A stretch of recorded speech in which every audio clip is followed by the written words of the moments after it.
So Shaq said that Steph deserves to be in the GOAT conversation. Do you think that's a right take to have? Sadly, no.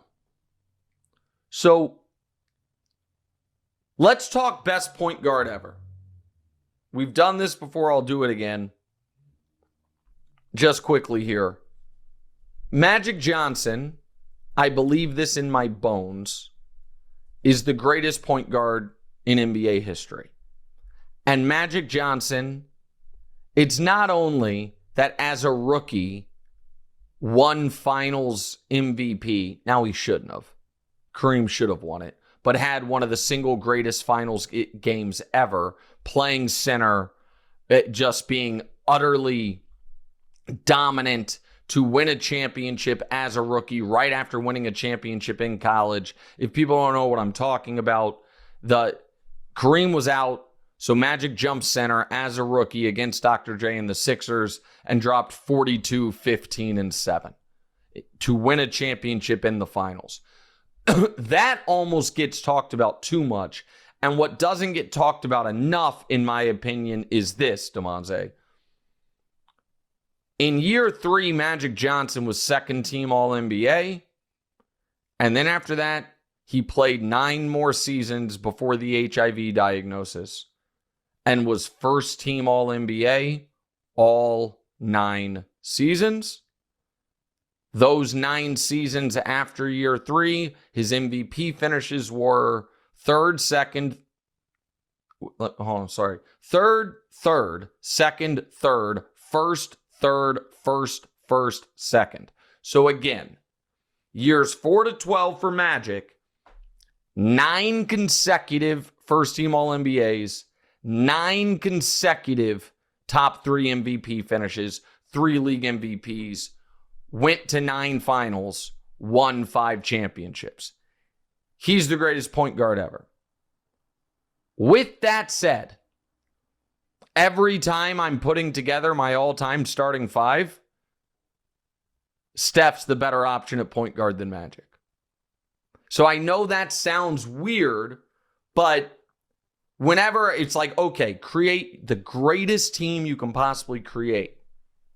I'm like, all right, so the only 2 locks, even with respect to Kareem, the only 2 locks are Michael and LeBron. Those guys are the locks. And now we're figuring out the rest of the squad.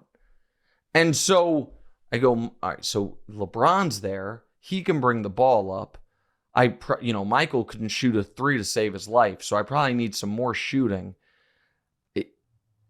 Defensively, I'm going to be a monster anyway, so I'll put Steph in place of Magic. So that's where the best point guard conversation, gets off to a rough start. Or not a rough start, but it gets complicated. This episode of What's Right is brought to you by Daya Pizza, featuring dairy-free cheese made with their new Daya Oat Cream Blend. Dairy-free cheese come a long way, and Daya is leading the charge. Their pizzas offer the melt and stretch of traditional cheese without any dairy. Each Daya pizza starts with a perfectly crisp crust, layered with savory, satisfying toppings, and finished with cheese that melts and stretches beautifully. The Daya Oat Cream Blend delivers a creamy, cheesy texture that's indistinguishable from dairy-based options. Every pizza crafted to be dairy-free, making it a great choice for anyone seeking more inclusive meal options without compromising on taste. Daya takes the concept of dairy-free to a new level, eliminating faux moo. It's not the fear of cows, that is the fear of missing dairy. These pizzas deliver delicious taste and texture, making them perfect for any occasion, from casual dinners to game day spreads. Enjoy a faux moo-free pizza night with Daya. Visit DayaFoods.com for more information, or find Daya Pizza at retailers like Whole Foods, Kroger, and Walmart. Coming soon to select Publix and Sprouts. Follow Daya on Instagram and TikTok for more updates and recipes. But as far as best player of all time, I just told you Magic has 9 first-team All-NBAs. The guys who are actually in the discussion for greatest player of all time, LeBron, Michael, and Kareem, they have as far as first team All NBAs. 13 for LeBron, 10 for Kareem, 10 for Michael. Some people throw Kobe in there. I don't think that's legit, but that's fine. He has 11. Steph has 4. So he doesn't have the great season after great season after great season that all these other guys did. Here's the other thing that he doesn't have. And again, I'm not tearing him down. But if everyone who is actually in the GOAT debate, which I think is only 3 people, but other people might want to expand it to a couple others.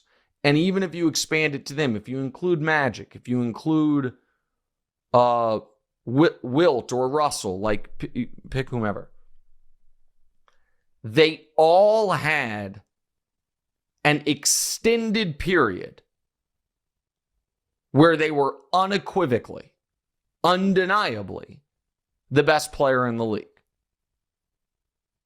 Steph doesn't have one. Steph doesn't have one season. Now that's, again, it's like, well, it's his whole career is during LeBron's career. I get it. But so you can't be in the GOAT conversation and you can be like, what about the year he won unanimous MVP? Yeah, he was going to be considered the best player in the league. And then the finals happened. And so, like, there has just not been a spot. I'm not tearing him down. You guys know how highly I think of him as a player. He is greatest shooter. Arguably, he's the greatest shooter ever.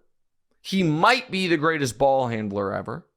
He's one of the greatest teammates ever. But one of the best off-ball players. I know that's not like exactly the best accolade. Probably one of the best off-ball players in NBA history, I imagine. Maybe the best. Right. Yes. No, all those things really matter. I find, to me, nobody wants to have this debate, but an interesting one is him versus Duncan. Like, it's hard to do, like, putting up Steph's career versus Duncan and Steph's career versus Kobe and Steph's career versus Shaq are all really interesting because those are 4 so different players. Just, such drastically different players, different styles, different career arcs. Like, those to me are real debates. But Steph versus LeBron, Michael, and Kareem are not. It's just not. And that's fine. Like, it was also weird timing to have this discussion. Like, Steph was having a down year and the Warriors were 25-25. And then they traded for Jimmy and they're, on the uptick and Steph is playing some of his best basketball of the year. But this isn't like some magical Steph Curry season. He has no shot of being first team All NBA this year. I remember when they traded for Jimmy, he had as many games with 15 or fewer points as he had 30 plus points. Like, he's averaging the fewest points he's averaged in a season since his first MVP in a decade. And he's averaging below 40% from 3 for just the second time of his career. So again, all that's true. While it's also true is he's having the greatest old little guy season ever. So all those things can be true at the same time. But GOAT conversation, now we're getting a little cuckoo.